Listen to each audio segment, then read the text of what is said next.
Hey Ravens fans, I'm Garrett Downing. This is Ryan making it time for this week's edition of the Flock Mailbag. It's been a very busy week, Ryan, with the start of free agency on Tuesday. Got all kinds of pieces moving around, rumors, everything's it's just nuts. Yes, it is. And it makes this part of the year kind of fun, but also there's a little bit of concern. And one person who's concerned, let's get to the questions, is Matthew Lickens, who asks, what is going on? It seems like we're losing a lot of talent. Are we going to be able to fill back up next season? Well, I think what's going on is what happens every year in Baltimore. I mean, I don't think that this is anything new that the Ravens lose good players to free agency because they draft so well, that they draft so well that they can't afford to bring everybody back. So every year this happens. Last year, DeJuan Landry left. There's been tons of guys. Bart Scott.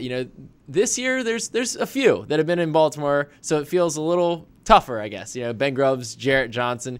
Corey Redding was here past 2 years, but did very well. He felt like a Baltimore guy in just those 2 years. So, but I would warn fans not to get too upset because the Ravens typically lie low. Their guys go out, see what they can make on the free agent market. They hope they come back, but oftentimes they don't. Yeah. And then they kind of patiently wait and get guys that bargains later on in free agency. Yeah, it's tough because a lot of times you'll get somewhat of an emotional attachment to a guy, especially somebody like Jarrett Johnson, who's been there for their entire careers and has been the Iron Man of the team and really kind of a face of the defense, especially here in Baltimore. Maybe not on the national stage, but like you said, we tend to forget that this happens just about every year. So Ozzie Newsome and the personnel staff here, they know what they're doing. This isn't their first rodeo. They know what's going on. They probably aren't surprised by the things that have happened, and they definitely have a plan moving forward. So as we talk about that plan, and specifically about Jarrett Johnson and Corey Redding, Matthew wants to know, are there any ideas about who we're looking to replace them on the roster for next season?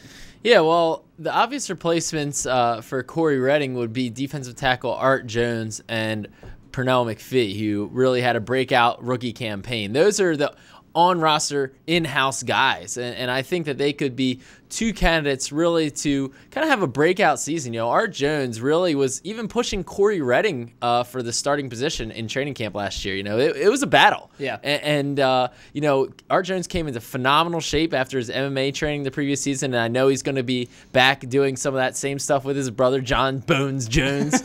And so I expect him to come in great shape and kind of handle the run-stuffing situations like Corey did and have Pernell come off the edge. Well, for Jarrett Johnson, the person on the roster right now is Paul Kruger, who would be the most likely candidate to step into that role. And then there's Sergio Kindle as well, who's still continuing to kind of try to find his place after suffering the head injury 2 years ago. And so those are the guys on the roster. The other thing, of course, is that the Ravens could look for either of these positions in the draft or in free agency. Free agency isn't over yet. People think that the first 24 hours, free agency opens and closes. Right. It's not the case. This thing goes on throughout the process, and the Ravens have been well known to go maybe into July, August, sometimes even September, grab a guy and move him into potentially a starting role. And you don't know who's going to get cut. I mean, even the free agent list that it's out there right now is not what it's going to end up being. Yeah, all right, and so let's move ahead to the draft. And Adam wants to know that what is the Ravens' highest priority when we get into the draft? Well, it's interesting. I mean, you see there's rumors at least that the Ravens are attacking kind of offensive line through free agency, looking at tackle, maybe tackle, guard,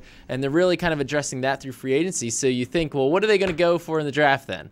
And if they don't end up signing a wide receiver, maybe that's somewhere where they look to in the draft. And you look around and say, okay, how have other teams' needs changed so far through free agency? And two teams that were really, said to be in the wide receiver market in terms of the drafts, I saw this in a lot of mock drafts, is the Bears and San Diego Chargers. And they both added pieces. Both added big-time wide receivers, Brandon Marshall and Robert Meacham. So really, after they've added those two guys, maybe that opens up a Michael Floyd slipping to the Ravens or some other big, wide receiver in the draft. Yeah, and I think that when you get to the draft, what the philosophy here has typically been is best player available. So you look at who's on the board and you match that up with maybe what you have as the needs, but especially early on in the draft, in the first round, second round, you're probably going to take the best guy available, and now some of those wide receivers might be available. The guy that has most often, I think, been linked to the Ravens in these mock drafts is the center Peter Kahns out of Wisconsin. Now, if the Ravens shore up the offensive line of free agency or if Matt Burke comes back, how does that change things? I'm not exactly sure.